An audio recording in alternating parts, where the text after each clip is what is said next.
Baik, bismillahirrahmanirrahim. Assalamualaikum warahmatullahi wabarakatuh.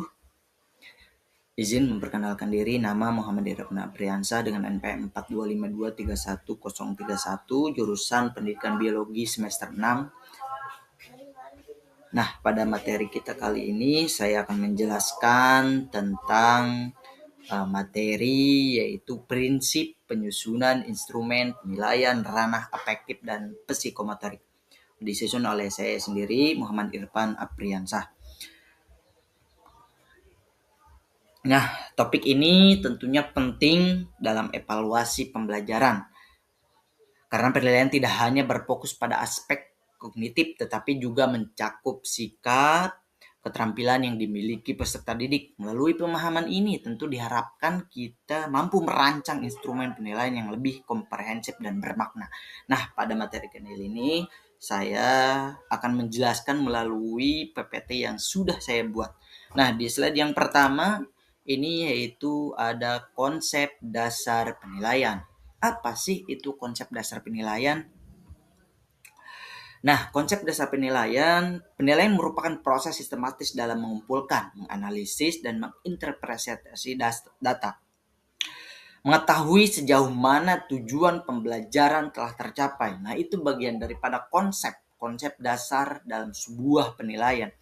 Dalam konteks pendidikan modern saat ini, penilaian tidak hanya berfungsi sebagai alat ukur tentunya, tetapi juga sebagai sarana refleksi perbaikan proses pembelajaran. Itu bagian daripada konsep dasar penilaian ya.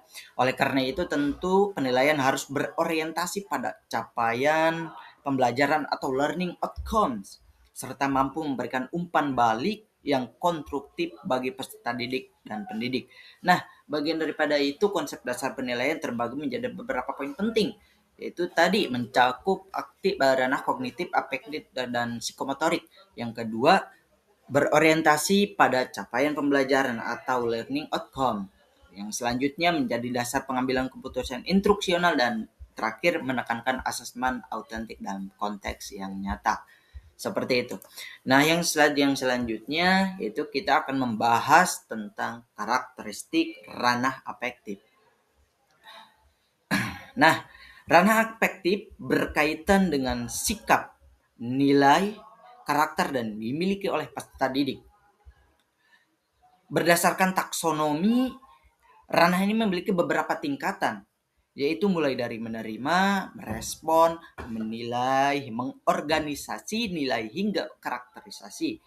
Hal ini menunjukkan bahwa sikap tidak terbentuk secara instan, melainkan melalui proses internalisasi yang bertahap. Selain itu, ranah afektif bersifat laten atau tidak langsung terlihat sehingga memerlukan pengamatan yang berulang dalam berbagai situasi agar penilaian dilakukan oleh benar-benar akurat. Nah, seperti itu. Seperti yang kita tahu di PPT yang sudah saya buat, ada menurut taksonomi dan karakteristik. Nah, seperti itu ya. Yang selanjutnya yaitu kita akan membahas tentang karakteristik ranah psikomotorik. Nah, ranah psikomotorik ini berhubungan dengan keterampilan fisik ya dan kemampuan melakukan suatu tindakan. Dalam perkembangannya, ranah ini juga memiliki tahapan mulai dari meniru hingga meniru hingga mencapai otomatisasi seperti itu. Penilaian psikomotorik menekankan pada performa nyata peserta didik. Artinya penilaiannya berdasarkan performa peserta didik seperti itu. Sehingga proses dan hasilnya sama untuk dinilai. Oleh karena itu instrumen yang digunakan biasanya berbentuk penilaian kinerja atau mungkin performance assessment seperti itu ya. Itu bagian daripada karakteristik ranah psikomotorik. Ada tahapan dan ciri yang sudah saya buat di PPT ini. Nah, yang selanjutnya kita akan bahas tentang urgensi penilaian afektif dan psikomotorik. Nah, di slide yang saat ini kita akan membahas tentang urgensi penilaian afektif dan psikomotorik, di mana memang penilaian terhadap ranah afektif dan psikomotorik sangat penting karena mampu memberikan gambaran yang lebih holistik. Nah, holistik ini mengenai kemampuan peserta didik. Artinya, tidak cukup hanya mengetahui mungkin apa yang siswa ketahui, tetapi juga bagaimana sikap mereka dan bagaimana mereka menerapkan pengetahuan seperti itu tersebut dalam bentuk keterampilan. Hal ini juga tentu yang sudah saya ketahui ya, hal ini juga relevan dengan tuntutan pendidikan abad ke-21 yang sudah saya pelajari mungkin di MK berkaitan dengan pembelajaran saat ini, yang menekankan pada pengembangan soft skill atau keterampilan praktis. Nah, seperti itu. Yang selanjutnya itu kita akan membahas tentang prinsip umum penyusunan instrumen. Nah, dalam menyusun instrumen penilaian terdapat beberapa prinsip utama. Nah, ternyata memang tidak ada aturan ada aturan tersendiri mengenai bagaimana sih tuh dalam menyusun instrumen penilaian ini. Terdapat beberapa prinsip utama yang harus diperhatikan.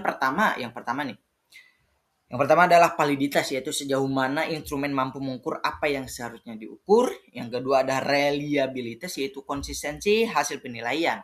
Selain itu, objektivitas juga penting agar penilaian tidak dipengaruhi oleh subjektivitas penilaian. Artinya, instrumen juga harus praktis. Nah, praktis yang sudah saya jelaskan mungkin di slide sebelumnya ya. Praktis dalam arti mudah digunakan, seperti itu, serta menjunjung tinggi prinsip keadilan agar tidak merugikan peserta didik tertentu. Nah, yang selanjutnya yaitu tentang prinsip khusus penilaian afektif. Penilaian afektif memiliki karakteristik khusus sehingga prinsip penyusunannya juga berbeda. Nah, penilaian harus dilakukan secara berkelanjutan melalui observasi yang sistematis. Selain itu, penggunaan berbagai instrumen sangat dianjurkan agar data yang diperoleh lebih valid lah. Penting juga untuk menghindari penilaian berdasarkan satu kejadian saja. Oleh karena itu, merupakan hasil dari proses yang panjang. Oleh karena itu, indikator yang digunakan harus jelas, dapat diamati secara langsung agar tidak menimbulkan tidak sesuai data yang sudah kita ambil lah.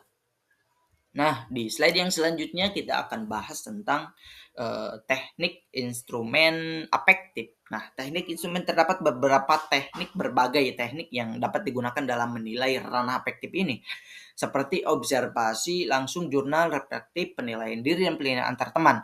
Masing-masing teknik memiliki kelebihan dalam menggambarkan sikap peserta didik. Artinya, dari berbagai sudut pandang.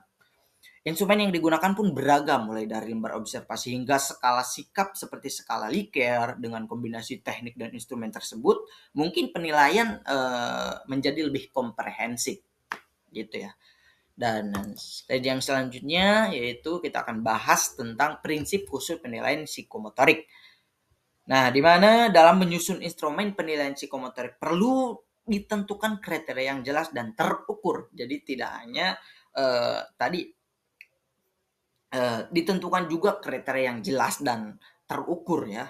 Beberapa indikator yang digunakan antara lain tadi indikator yang sering kita gunakan untuk penilaian psikomotorik ini, yaitu ada ketepatan, kecepatan, kesesuaian, prosedur, dan kualitas hasil. Setiap indikator harus memiliki deskripsi lah yang jelas pada setiap tingkat skor agar memudahkan penilai lah dalam memberikan penilaian objektif. Seperti itu. Dengan demikian, hasil penilaian juga dapat lebih konsisten dan dapat dipertanggungjawabkan, seperti itu.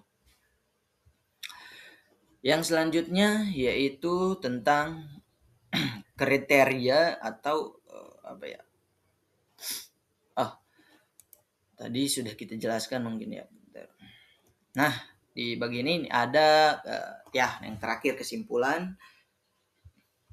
Sebagaimana kesimpulan tadi yang sudah saya jelaskan di awal slide ya sampai akhir slide ini, saya dapat simpulkan bahwa penyusunan instrumen penilaian pada ranah afektif dan psikomotorik memerlukan pemahaman yang mendalam tentunya terhadap karakteristik masing-masing ranah. Penilaian afektif menekankan pada pengamatan sikap secara berkelanjutan, sedangkan penilaian psikomotorik berfokus pada keterampilan melalui performa nyata dengan memperhatikan prinsip validitas, reliabilitas, objektivitas, dan serta kejelasan kriteria. Instrumen penilaian disusun akan mampu memberikan gambaran yang komprehensif mengenai capaian pembelajaran peserta didik.